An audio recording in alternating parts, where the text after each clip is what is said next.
Sophie Cunningham sits down for her first interview with the Indiana Fever, her new jersey already sold out worldwide. The veteran looks directly into the camera and says something that has Fever fans cheering and Caitlin Clark haters scrambling.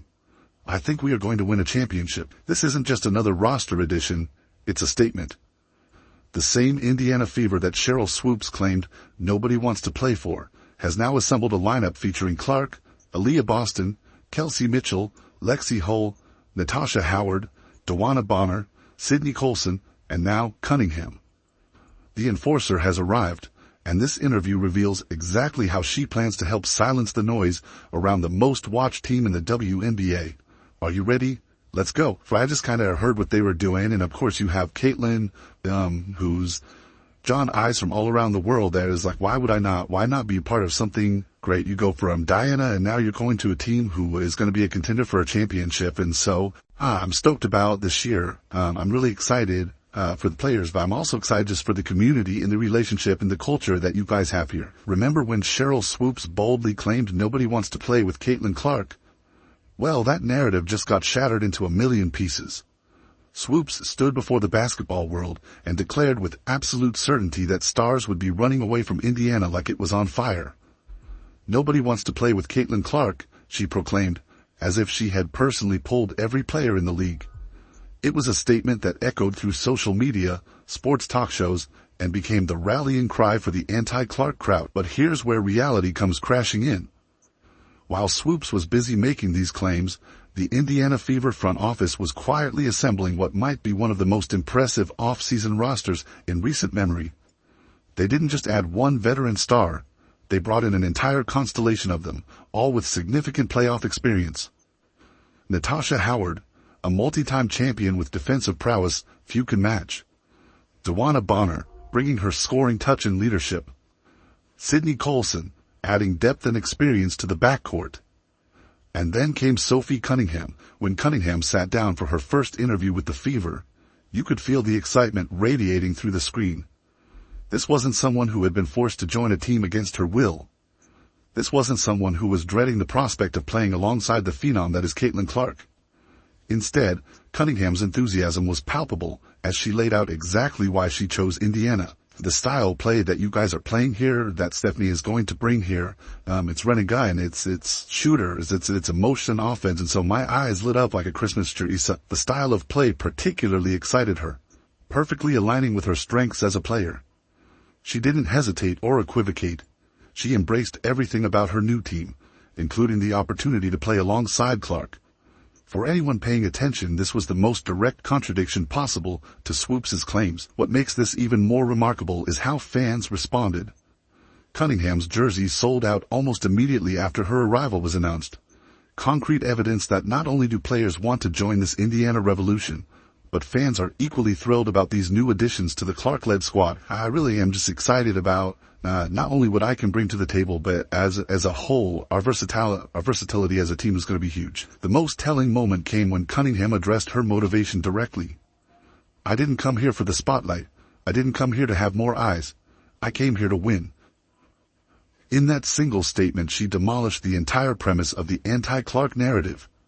The idea that players would avoid Indiana because they didn't want to be overshadowed by Clark was revealed as complete fiction. Being here, I've already been motivated. Like, I know this is a new, fresh start. I'm not in the box anymore. Like, I can finally be free and being an offense. I think that I can really thrive in and be around players who our mind is strictly on basketball and winning. So I'm just free motivated. I'm refocused.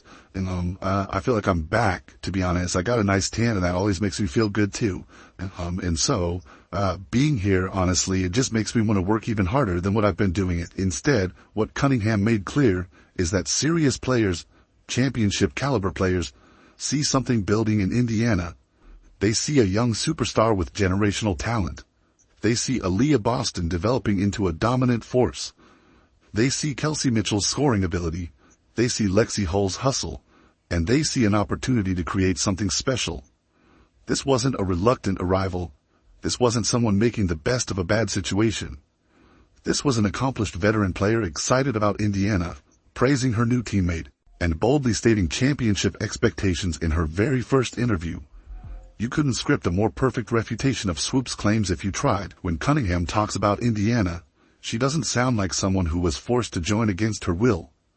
She sounds like someone who has found her basketball home, a place where her skills, her personality, and her championship ambitions all align perfectly.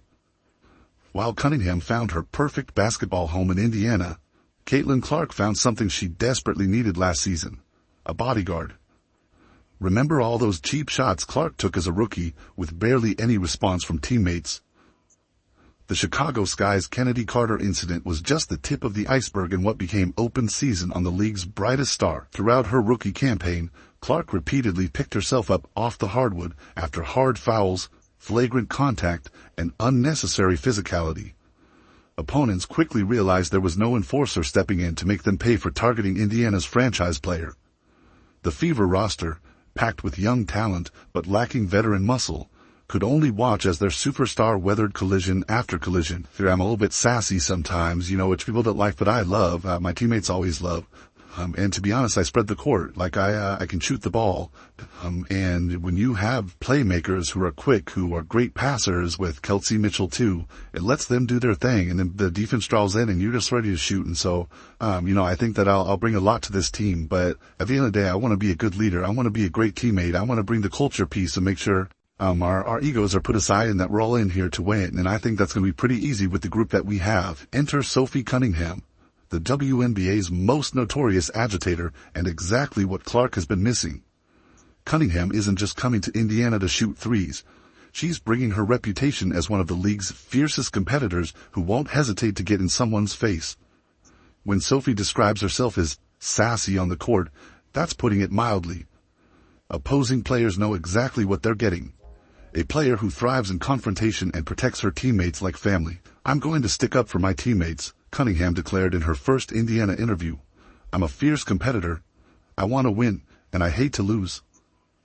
That mindset transforms the Fever from an exciting but pushover team into one that opponents will think twice about messing with. But when it comes to being on the court, I really am. I'm spicy, I'm fiery, I'm the ultimate competitor, and I'm really just trying to do whatever it takes for my team to win. A lot of people have a lot to say about it, but honestly, any teammate that you've asked that maybe had opinions about me before, once were teammates like, we love you, Zero. I'm like, duh, I'm not a mean person.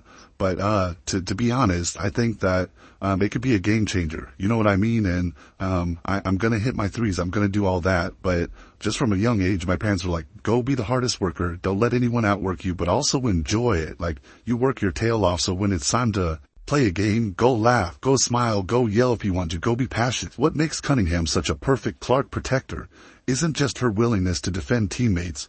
It's her relentless motor. She nicknamed herself Forrest Gump because of how she outworks and literally outruns opponents on both ends of the floor.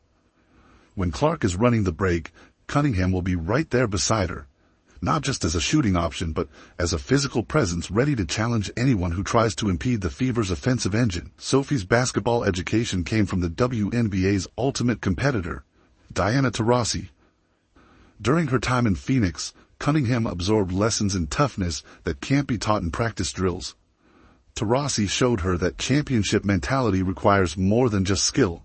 It demands an edge, the willingness to do whatever it takes to win, even if that means getting under opponent's skin or taking a hard foul to send a message. People say I'm 3-and-D, which I've never really considered myself a defensive player, but I think the past couple of years, I have been. I've been able to get my body right. I've been able to bang down low and hold my own. And so I just think when you can get players who are versatile on not only the offensive end, but the defensive end, that's where you win your championships. That's where you make a statement. And so, I'm excited to kind of get down and, start working hard on the defensive end. I think as a team, we all have to kind of have that mentality, especially if we're trying to get to where we want to go. What really sets Cunningham apart is her defensive versatility. At 6'1" with quick feet and strong basketball IQ, she can legitimately guard positions 1 through 4.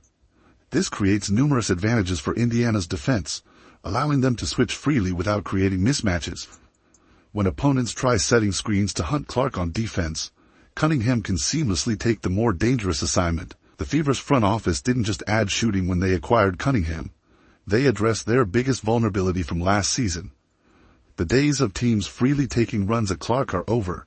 The first time an opponent delivers a cheap shot this season, they'll find themselves face to face with a player who has made a career out of not backing down from anyone. And it's okay to be a girl, but also go out there and kind of have a feisty mentality, and it's okay to sweat, and it's okay to yell and kind of, have that grit about you. And so, I've never had to try. It's just kind of who I am. And so I'm excited to kind of bring that energy to this arena. Sophie Cunningham's sharp comments about feeling free in Indiana reveal a deeper story that nobody's been talking about. When she stated, "I can finally be free and be in an offense that I think I can really thrive in," she wasn't just talking about basketball systems. She was lifting the curtain on what appears to be a fractured Phoenix Mercury locker room that had been holding her back. The most telling part of Sophie's interview wasn't about defensive schemes or shooting percentages.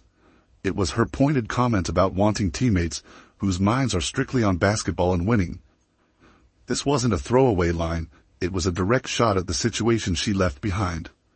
Reading between the lines, Sophie is painting a picture of a Phoenix team distracted by off-court drama and personal agendas rather than championship aspirations. If you kind of come into something that's refreshing, that people's minds are just wanting to win, people are willing to work hard, it's a younger group, and so to me that's refreshing. And now you just had to put all the puzzle pieces together, but you need someone to do that. And so I do know that I'm not old, but I'm also not young, so I'm kind of in that middle group. I still have a lot to learn, and I want to be a sponge. I want to continue to learn and continue to grow. But I also think that I had Diana to take me under her wing, and who better else to teach you the ropes in the W than Diana Taurasi? And so for me to come in here knowing what I've been taught, I kind of want to spread it around, especially with how talented this group is. What makes Sophie so valuable to the Fever isn't just her toughness. It's the championship mindset she absorbed while playing alongside Diana Taurasi. "I want to be a good leader. I want to be a great teammate. I want to bring the culture piece," Sophie explained in her interview. She's not just bringing jump shots to Indiana. She's importing the winning mentality that turned the Mercury into perennial contenders. This culture-building expertise is exactly what the young Fever squad needs. Sophie's vision for Indiana's team environment, where relationships matter and egos don't, provides the perfect complement to Clark's talent and Boston's potential.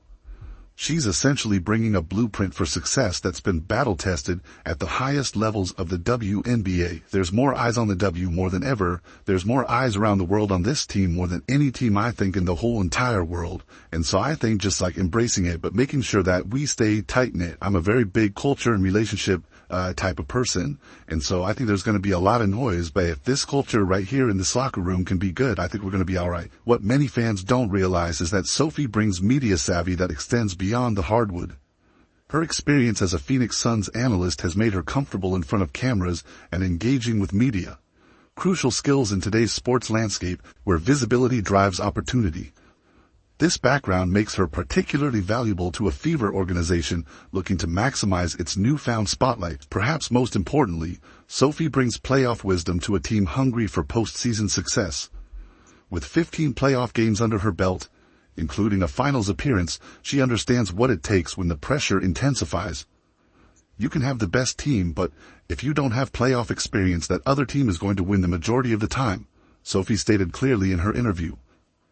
This perspective is invaluable for a young Indiana squad with championship aspirations. And I think they were really smart about bringing people who are experienced that. They know that we have the firepower to get there, but now you need the experience and the knowledge and sometimes just like the calmness of how to kind of adjust through playoffs and the mindset, because it is a different beast.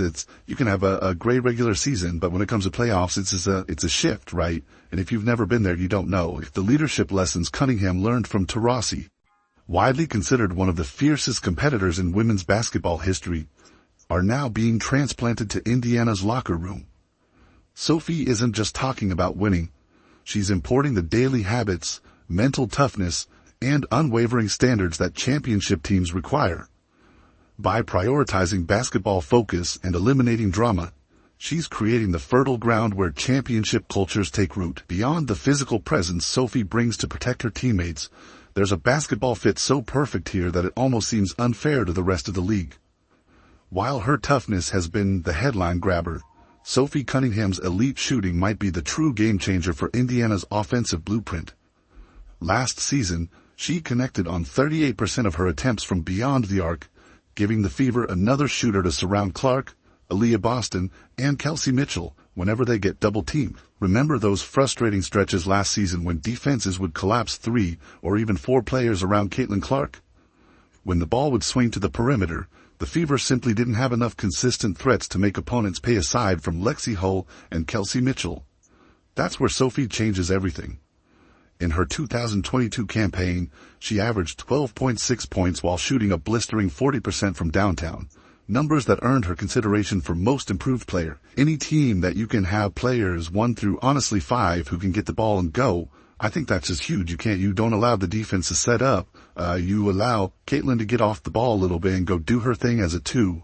DB bringing the ball up, that's going to cause a lot of issues with her height and the way she shoots the ball. And so, for me, if I get it, we're going. Like, we're running and gunning. And I know that, and we're all kind of on the same page about the offense that we want to run and whatnot. And so I just think the more versatile you can be, that's always a good thing. That's always a blessing on both ends of the floor. If you can do more than just one thing, and your whole roster can do that. Our depth is crazy this year with our versatility. I don't know. I think that's why we're turning heads. I think that's why people are really keen on us more. And I say us, and it's my first time as if you know, so now I can say us. So what makes this pairing so lethal is the perfect stylistic match. Sophie herself couldn't contain her excitement when discussing the Fever's playing style. This is just a new style, and this is the style that I thrive in. When you have people who can shoot the ball, who move the ball, who are run-and gunners and share the ball, this is the type of offense that I want to be in. For Clark, it means defenders can't sag off their assignments to double-team her, opening cleaner passing lanes and driving opportunities.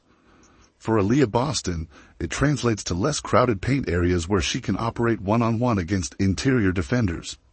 And for Kelsey Mitchell, it means another proven shooter to take pressure off her as the team's primary perimeter scoring option. Picture the nightmare scenario for opposing defenses. Clark driving and kicking to Cunningham spotting up in the corner, Boston establishing deep post position as the defense scrambles to recover, and Mitchell ready to attack closeouts on the weak side. And don't forget the versatility of the team with Natasha Howard, Dewana Bonner, and Lexi Hull, always ready to get you buckets and defensive stops. That's not just theory. It's the explosion waiting to happen with these complementary pieces finally together. The analytics support what the eye test suggests. When you pair an elite passer, like Clark, with an elite three-point shooter getting clean looks, efficiency skyrockets. The shots that were contested last season suddenly become wide open. The passes that were risky now find their targets with room to operate.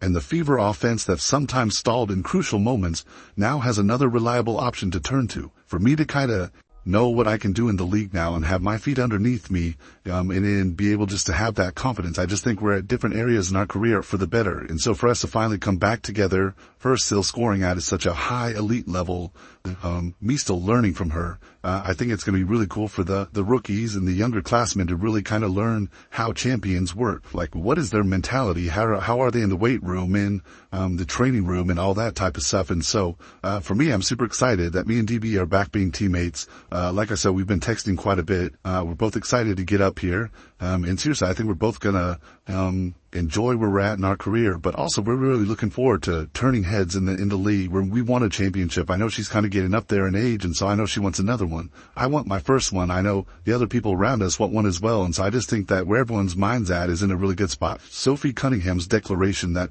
I came here to win, we are going to win a championship sooner than later, isn't just confident talk.